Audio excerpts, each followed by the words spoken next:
some of the early action here that we missed because we're geniuses and we're not at the right field. Had a couple interceptions there from Elsinore, a couple of nice plays from Arlington there to start off the round here. This would be the first games of the day.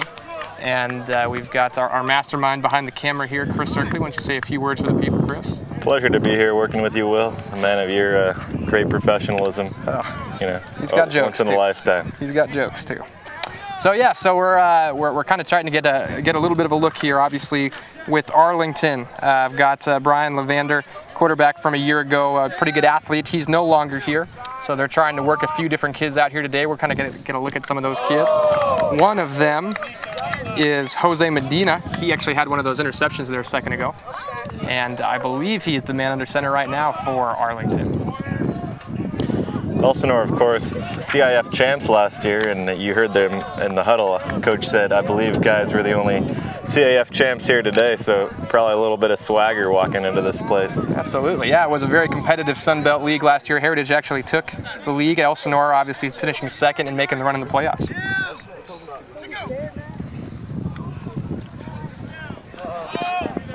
Very nice looking pass there. I believe that is Jose. That is bombing those away for Arlington. Only 3.3 seconds to get the pass off today, so you gotta pretend like Julius Peppers is coming around the corner. That's right. Erkley and I have been talking a little bit about the passing league since we've kind of been out and about the outer rim of the Inland Empire going to these things, and Chris isn't so sure that some of the quarterbacks would have as much time as they're imagining in the pocket once the season some of these guys are camping out like Brady in the pocket, but not come September. Still preseason, folks. Still preseason. A nice little pass there. Sitting in the front of the zone, I believe, was I'm getting my notes mixed up. As we said, still preseason here for the press as well as the players. But believe that is Alex Banda that is throwing it around there for Elsinore. No pads for anybody, but we've seen a couple hits over the passing league season so far. We have. People getting a little chippy. Yeah, Moreno Valley, a team that's actually here today, is got to be one of the most physical 7-on-7 teams I've ever seen.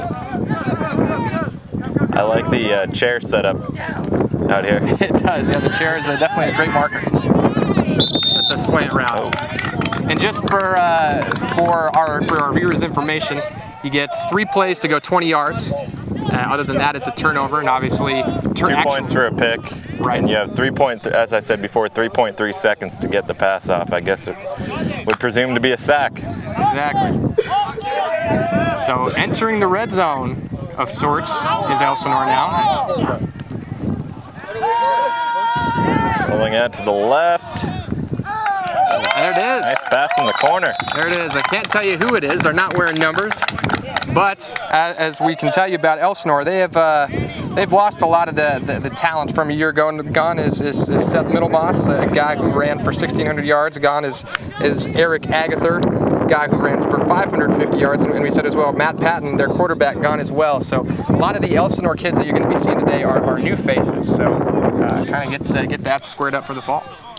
Got some heavy winds out here on the microphone. People might think there is a hurricane, but no, it's just our microphones. Way too hot to be hurricane conditions. Yes. Way too hot. But, Will, what can you tell us about these guys? Are they more of a pass first, run first? Elsinore, for those people who were to follow them, obviously know they're a bit of a pass-first team. Seth Middlemoss, a guy we've mentioned before, ran 250 times last year. Agatha as well ran about 100 times. So just between the two of them, that's about 350 yards, 350 carries last year. So certainly a run-heavy team as we watch Arlington give it another go here. Not quite like our friends Temescal, who, right, as we know, run 500 times last year. Right, and there is. Shoot, it's escaped me now, but there are a few teams here, believe it or not, who have run the football more than Temescal Canyon a season ago. So got some people that are going to be using plays today they'll never use again at any other point in the season. Guess Barry Sanders is lining up in the backfield. Absolutely. So here we go with Arlington once more. And as we said, have a few new guys this year. The defensive side of the ball, Jihad Johnson is a guy that's coming back. He was one of the leaders on the defensive side. that one. A little overthrow. That wind might have pushed that one a little bit. I think he might have gotten up. We know Arlington can play tennis, that's for sure. Absolutely. That was one of my first stories here at the Press Enterprise was the conquest of Eric Biddle and his men's tennis group through, and we're joined by Chris Erkley on the run. It was a pleasure. It was. It was a pleasure all around. They dominated. What, 69-0 was their record on the season? I do believe that would be Mason Biddle and Ramon Soto, the #1 doubles team. 69-0 indeed. So yes, and so we're talking just a little bit about some of the conferences that are here. So we've got Inland Valley. Arlington is a part, finished second place in that league last year, 5-1 in the league. Second place to Rancho Verde, who is a perfect 7-0. As we watch Elsinore break on the football there. And of course, as we mentioned, Rancho Verde, a team that you and I have seen as well out on the passing league circuit, was very impressed with them and new quarterback Carlos Hernandez, who is stepping in for Travis Champion. Yeah, Rancho Verde, passing league we saw them at in the Moreno Valley. Hands down, they were the most impressive team out there, that's for sure. Ton of skill players around Carlos Hernandez. A guy like Ryko Green, running back that made some off-season gains in the weight room. DeMauro Stringfellow, a guy that's stepping in for Junior Palmy, the guy that's headed to USC, I should say. Yeah, he's going to have no problem finding targets to throw to.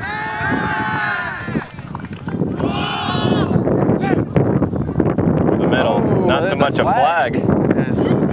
Don't usually see officials out here. Right, this is professional. Yeah, they're intense here. Might have to go to the replay. We've got it. We have got that replay. Indeed, I don't think we've seen any officials on any other passing league. Yeah, this is the first one. I'm not sure I saw the penalty there, Chris. What do you think? Questionable. We have to refer to the tape? Yeah, we'd have to rewind it, but our technology doesn't allow us to be that advanced right now. So right, we're going to continue on. We'll take the word of the esteemed officials on the day. I'm sure they've earned their roles here today. Yeah, hot dog and a soda probably pay. Exactly. I'm going to ask Chris Erkley here in a second to abandon his TV roles and step out there for a few plays.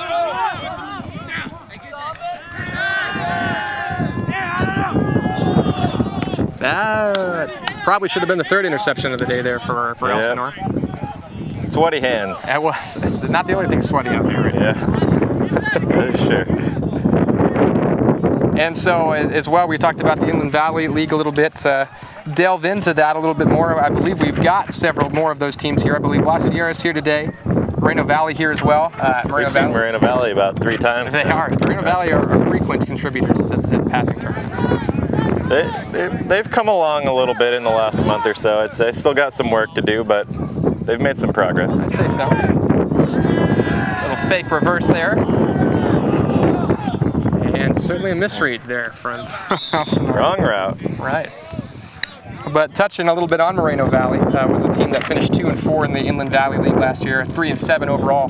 But certainly, I don't know about you, Chris, but from the times I've seen them, kind of a dark horse pick in the Inland Valley League this year. You've certainly got some talented teams in Rancho Verde and Arlington, but like what I've seen from Moreno Valley so far. I think when you're dealing with kids, age 16 to 18, it's kind of a wild card, probably week to week what you're going to get out of them. So certainly, even when talent can not be in question sometimes, just kind of the focus and determination of some of these teams. But you got to respect their commitment to putting their work in the passing league in the summer. Absolutely.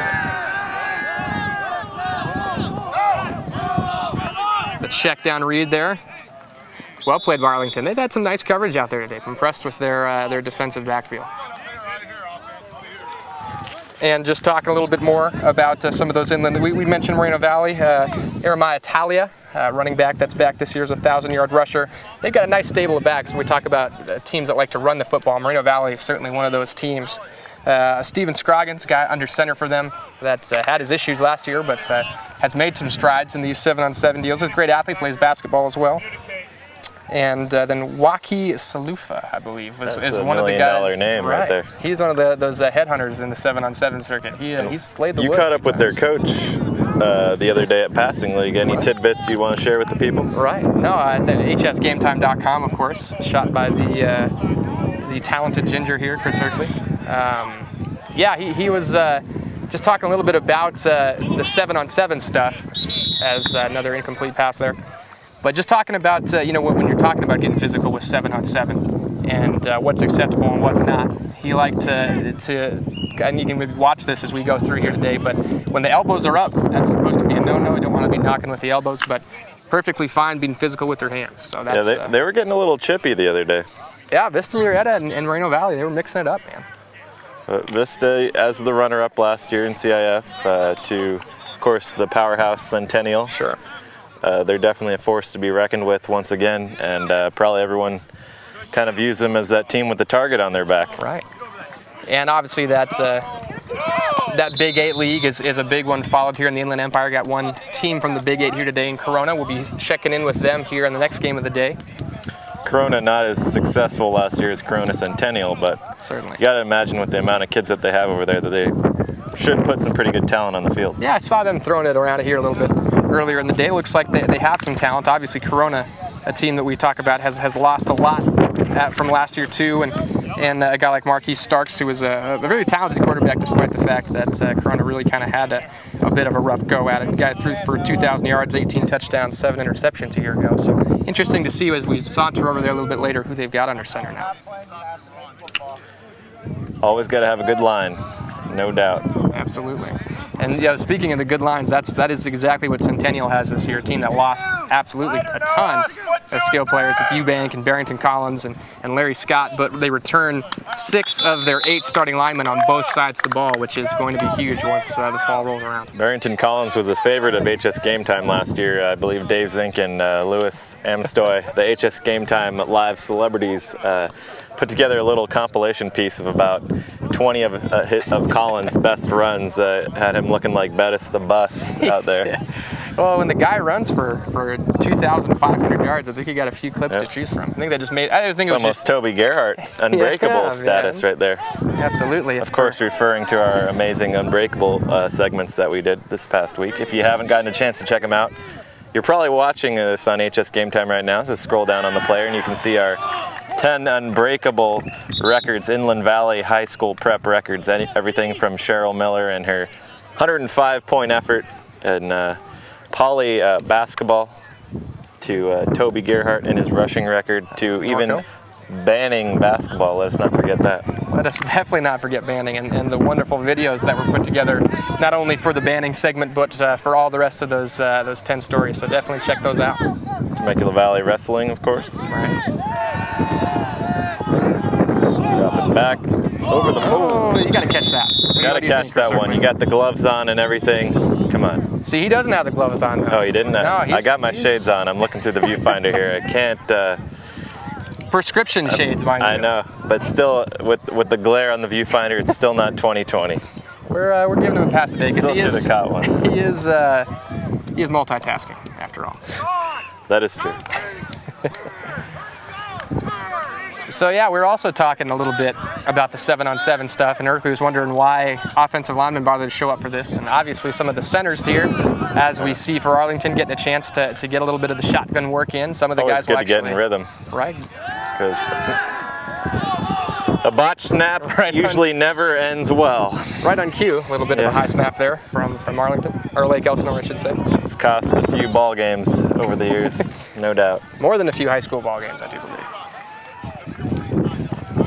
And so, yeah, we'd mentioned initially that Sun Belt League with Elsinore, and certainly Elsinore, as we talked about, kind of going to have some issues at quarterback. Not necessarily issues, but just finding a new guy under center for them this year. Also, replacing a guy like Middlemas, never easy. But Daniel Rodriguez is a guy that ran for 832 yards last year, 127 carries with 11 touchdowns. He's certainly a guy that is going to factor in this year, although Lewis Ward will not. Lewis Ward was a guy that had his moments last year, 342 yards, 6 touchdowns. He has not will not be playing football this year, as I was just informed before this broadcast today, so that's something to note as we move forward. Oop, it's a sack. I believe that would be past his 3.3. Are we tracking that on there? Strahan just came in and leveled him. Absolutely, Michael Strahan. Gap tooth and all. That's as we talk a little bit about Some impressive work in the secondary. Yeah. Yeah, I think we have seen this game. This has been a game that's been dominated by the secondary. Just 1 touchdown so far. A couple picks. Not bad. So yes, as we mentioned, Elsinore in that Sun Belt League, Heritage was a team that came out of nowhere last year. Still a pretty new school, I believe, only 5 or 6 years old. Went 11-1 a season ago. Ended up falling to Colton in what I believe was not Colton. That was Rancho Verde. Ooh, off the hands again. That could have been another pick, but just didn't quite get there. That ball was there for the taking. He was wearing the gloves too. Maybe it was the gloves that. Yep. Forgot to put the gotta have some Stickum on there. I think it's WD-40 instead of Stickum. Right.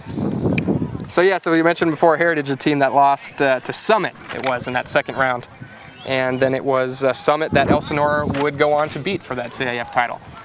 So those two teams, I think, will have a nice little back and forth this year. Heritage returns quite a few skill players: quarterback Chad Virgil, running back Jamal Morrow, and Tony Hifu, linebacker, was the Sun Belt MVP on the defensive side of things last year.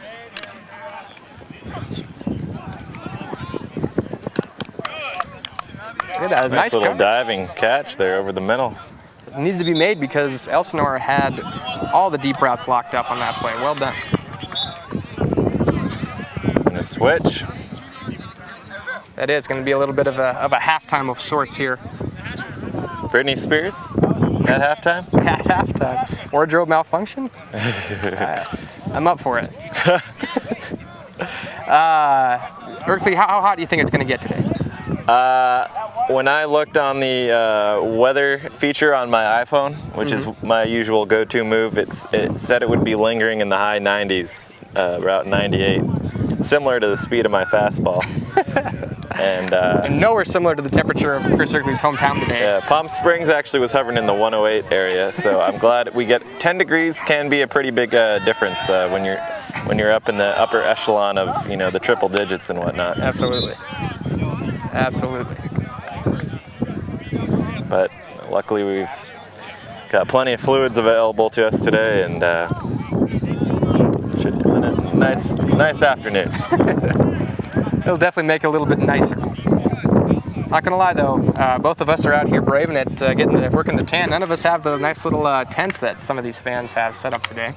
I just wanted to comment real quick. It seems to be the fashion amongst coaches to have the farmer hat. Yeah, it's a good look for some of them. Some of them pull it off. I don't know about others. I mean, you can tell they're not farmers. Yeah. Maybe the ones from Hemet. Although they didn't make it today. They had to cancel. Right. There were a few teams that were some late-minute scratches in it. Lewis Amstoy was going to fill in as head coach because they are still looking for a coach.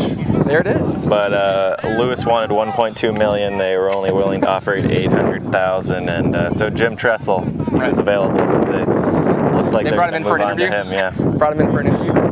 Lewis Amstoy, of course, our illustrious. What's Lewis's official title? He is the director of video for PE.com, HS Game Time, everything PE video. And he will be your play-by-play man for the championship game tonight. And of course, not quite ready to turn that over to the young guns of the newspaper.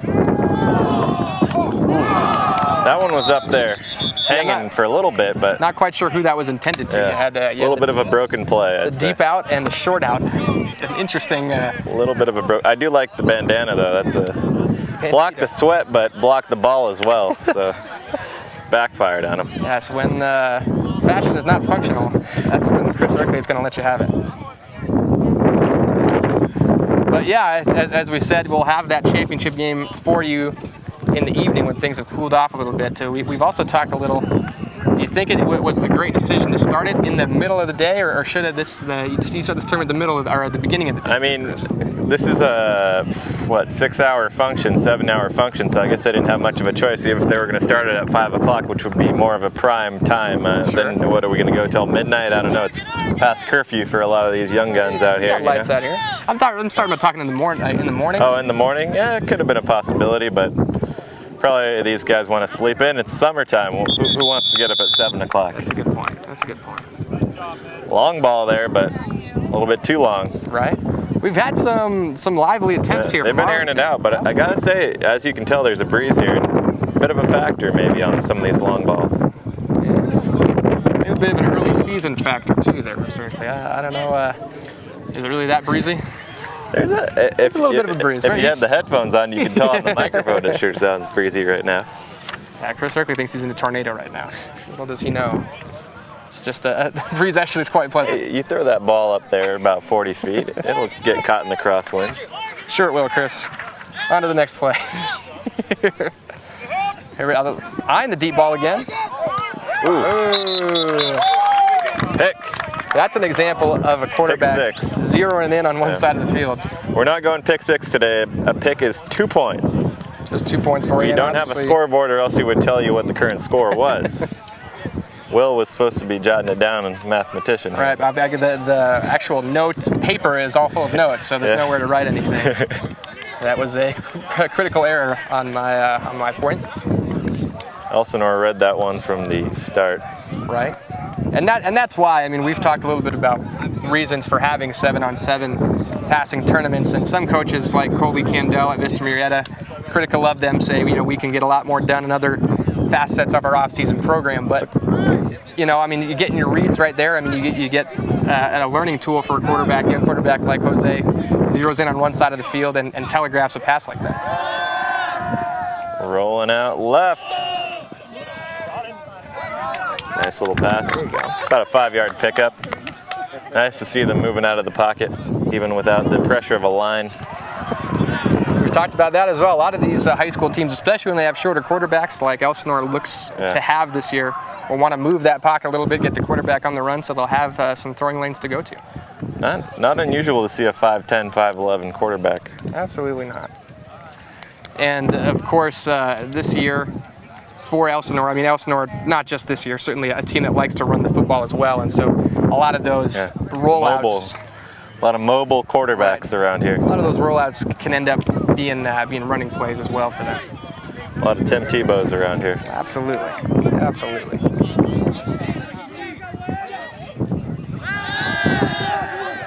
There he is. Oh. Got plenty of time on that one. Nice little completion, about a 10-yard pickup. It was nice and patient in the pocket there. Similar play thrown to the sideline. Right. Had both those sideline routes open as Arlington was a little bit soft on the edges there. Arlington linebacker, possibly Clay Matthews stunt double right there. Which, absolutely. Absolutely. Hey, maybe he could afford to, I don't know, Clay Matthews might have him beat in the body fat department. But possibly. Aside from that, it's a similar hair. Image, yeah. Possible future Pro Bowler, maybe. Possible legal motion on that play. And another pick. And there you go. I mean, seems to be the theme right now is pick. That one was kind of a dead duck hanging up there. That would be our 4th pick of the first game here. But you got to like the fact that they're taking chances. We were out of that Vista Murrieta league, as we talked about. Berkeley was getting a little bit irked about the fact that guys were pulling it down and running instead of airing it out. He says it's passing league. I like to see him throw the long ball. I mean, today it is a tournament. It is a real competition. There is a winner today. Not that it really, in the end, matters for a whole lot other than bragging rights. But when there's not much on the line, I kind of like to see guys, air it out a little bit, let it fly. Can't disagree. Ooh, where's the laundry there, huh? No yellow on the field there. No yellow on the field. I think the official's on the opposite side of the field on that play. We obviously don't have a full crew here today. Napping, maybe. Couldn't afford to pay a 4-man crew to... Waiting for his chili dog or something. Of course, they're doing a fine job here this afternoon. Of course. Just having a little fun. Just hey. We're allowed to poke fun at people. I will poke fun at Chris Ripley. I will throughout our broadcast. I throw a few jib jabs. Usually mine are not appropriate for air. Right. So I usually refrain. Jib jabs was just moderately appropriate. I don't know. You might have refrained on that one too. Jib jabs. That's very chic. Very chic. There he's got him. Oh. Dropping back a few steps. Nice little completion over the middle to Muscles. It's our far. Terry was wide open there, right? Yep, short little pickup. Excuse me, not pick. It's so many picks that you just assuming at this point. Pick up, not pick. Of course. And so just chatting a little bit as we continue on here. 40-minute games, of course. But some of the teams that we've seen, aside from Rancho Verde, Chris, who are some of the teams that have impressed you from your passing league? Great Oak. I liked them when I saw them the other day. Great Oak is here today as well. And Vista Marietta was nice when we saw them. Oh, of course, we were at the Centennial inter-squad scrimmage. That was about a month ago. And of course, they are the king of the castle around the Inland Empire, and they looked good as always. A couple significant losses, I believe, as you mentioned earlier. Right. But they're kind of like the Yankees. They just kind of reload, Sure. No, and as we'd mentioned, they have the lineman coming back, and in addition to that, Hayden Gavitt was a nice little addition under center for them. I mean, he was a guy that was hurt a season ago. Obviously, wouldn't have played much with Eubank under center anyway, but he's a nice... we talked to him at the inter-squad scrimmage, and I saw some pretty impressive passes. He's another one of those guys that's 5'10", 5'11", but a mobile guy. Mm-hmm. I mean, I wouldn't be surprised to see him rip off a 30-yard run at any time if he doesn't see the route that he likes. And he's not a dancer, too. I mean, a lot of these younger kids, are guys that move laterally a lot, and he was, at least from what I saw in that spring game, was a guy that would make one cut and get up the field. Yeah, I would want to see his 40 time. He's probably repping a 4.5 maybe. Mm-hmm. Short completion. That seems to be the theme of the day right now. Short completions and picks. Not a lot of long balls right now. Short completions, picks, and long incompletions. Little huddle. Yes, indeed. Hopefully Bill Belichick's not out here filming anybody. Right. No, he's been known to get in trouble for that. Josh McDaniels, too, my Broncos beloved ex-coach. They had a hot start there. Was that last year or 2 years ago? And then it kind of went downhill. That would have been 2 years ago there. But the entire time I said, well, geez, I'm just going to be so appreciative when Josh McDaniels is gone because he has just ripped our team completely apart. Yeah, that was when Brandon Marshall was still there causing problems as well. Absolutely. He's causing problems all over the place, I think, now. He's kind of the new T.O. Exactly. I'll tell you who's not causing problems. High school athletes there today, right? No money. No fame, no fortune. Still pure. Not any USC, Oregon, Ohio State scandals to speak of. I think the only thing on the line is a date to prom. Line up under center here again is Elsinore. And I do believe that this is Alex Banda. Rolling out left, go-to move. Right. And Banda's got a little bit of a loopy motion there. He's got an arm, but that I can't imagine that motion is going to do him a ton of favors. Some unorthodox mechanics by some of the guys that we've seen out here in the last couple passing leagues. Some guys, very interesting, kind of maybe the Tim Lincecum of high school football with their I need a little more of an explanation on this one. Tim Lincecum, very unorthodox with his pitching delivery. Okay, I like the analogy kind a lot of a better. Vladimir Guerrero type thing. I like the analogy much better now. Yeah, had to break it down. Will needed the cliff notes on that joke right there. I did.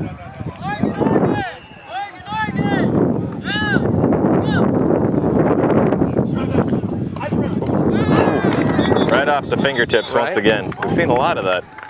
I like the look, and I wish I had names again. I wish we had numbers so we could identify these players. Throw out some names, and Will's probably got their Wikipedia page right here.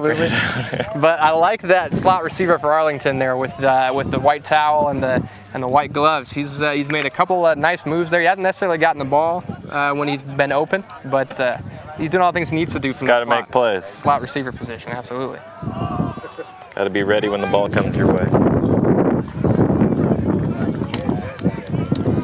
And talking more about that Sun Belt League, since we are talking about Elsinore, Temescal Canyon, team that's here today. We'd mentioned them a little bit earlier.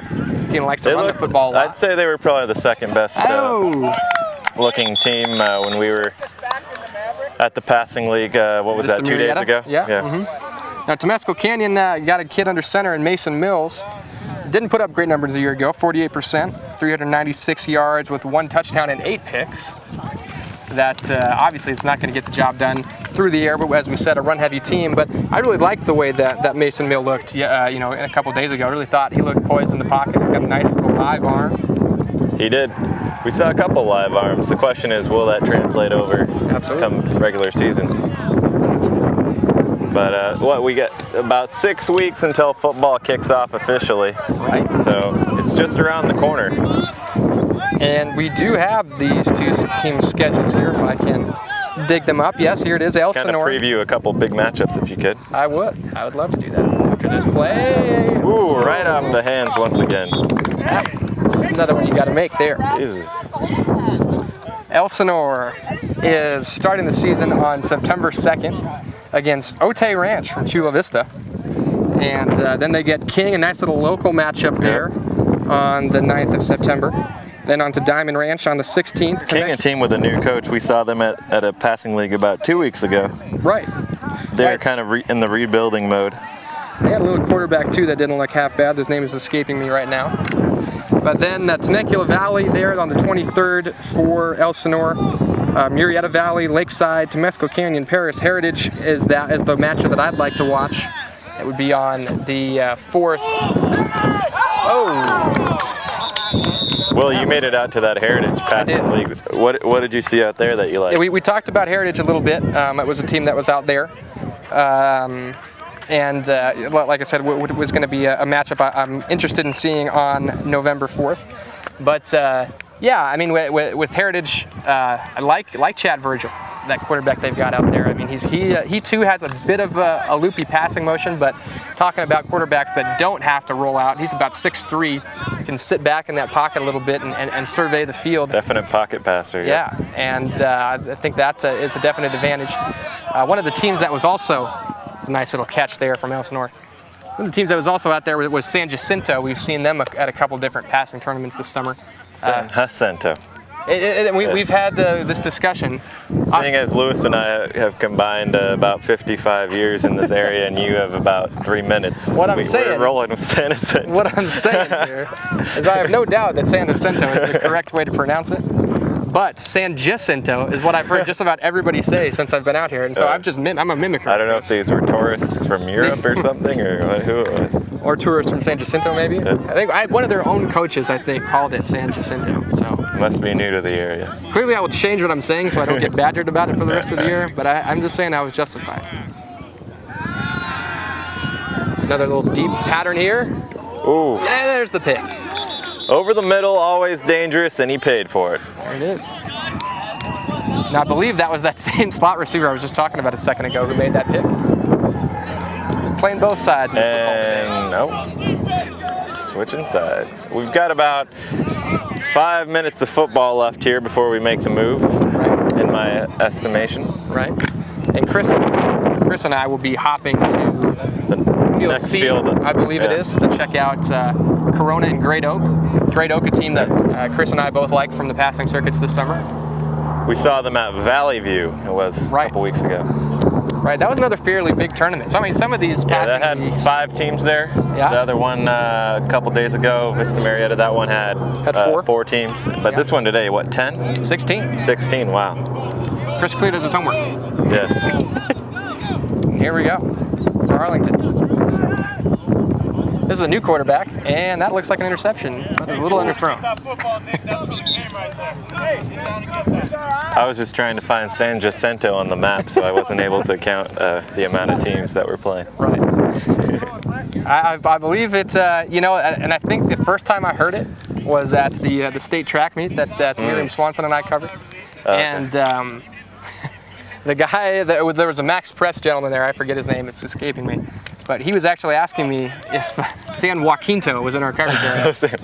Well, another team today with a tricky name is Taquits. Taquits. Which, if you wanted to go with the Native American pronunciation, is Taquits.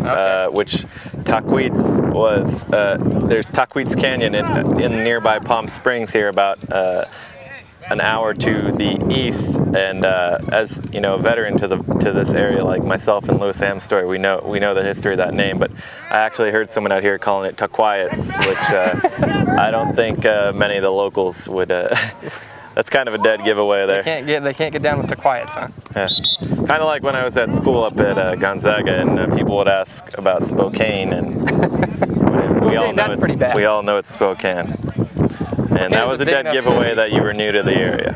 Big enough city there, Spokane. True. About a population of about 250,000. Yeah. Approaching 300 maybe with the valley over there. Possibly. I mean, everyone looking to jump into Gonzaga Nation, you know. Chris, of course, a Bulldog alum. Even got my polo on today. He does. He's repping all over the place.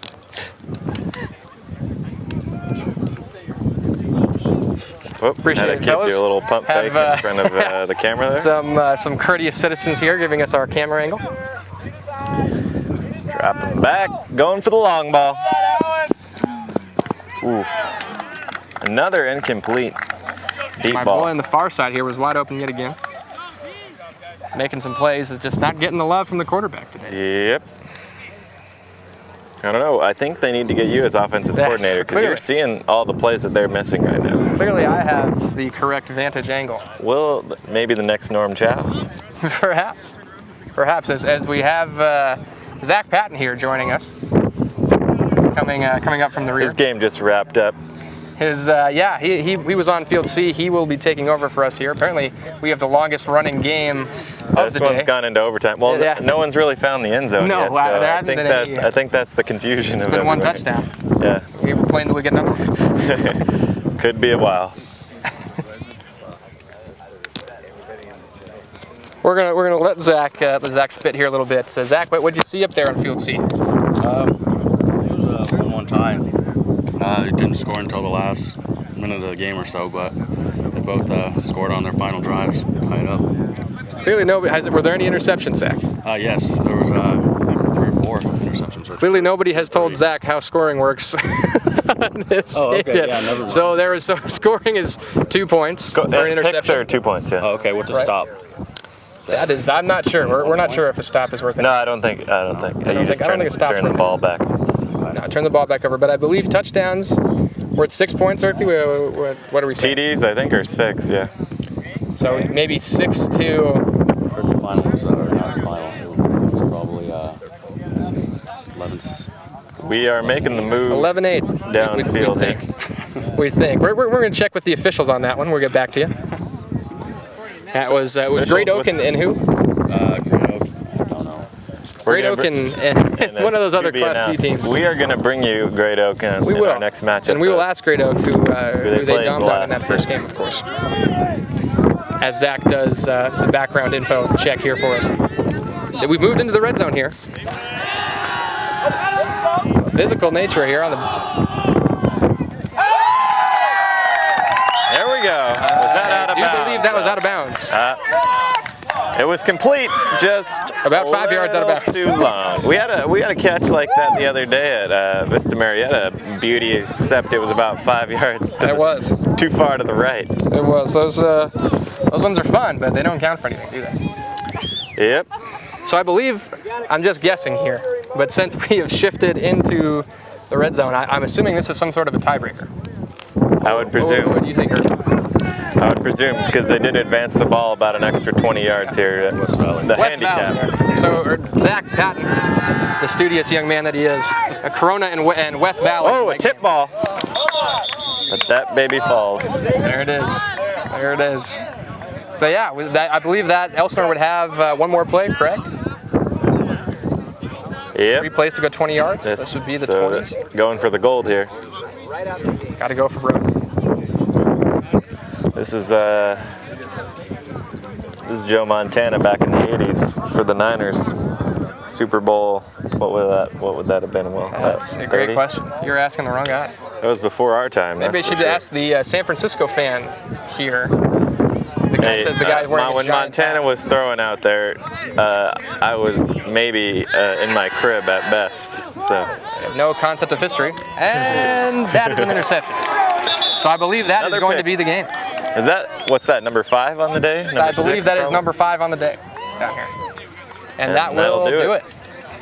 So that's going to do it down here. We will shift gears and to field C now. We're going to bring you Great Oak. And Corona. And we will turn it over. The high school. Right, the high school. Chris Oakley. He's have to get a parting shot in there before we head over. And we'll turn this field over to Zach Patton. He is going to bring you, I believe, Temescal Canyon and somebody else over here, probably.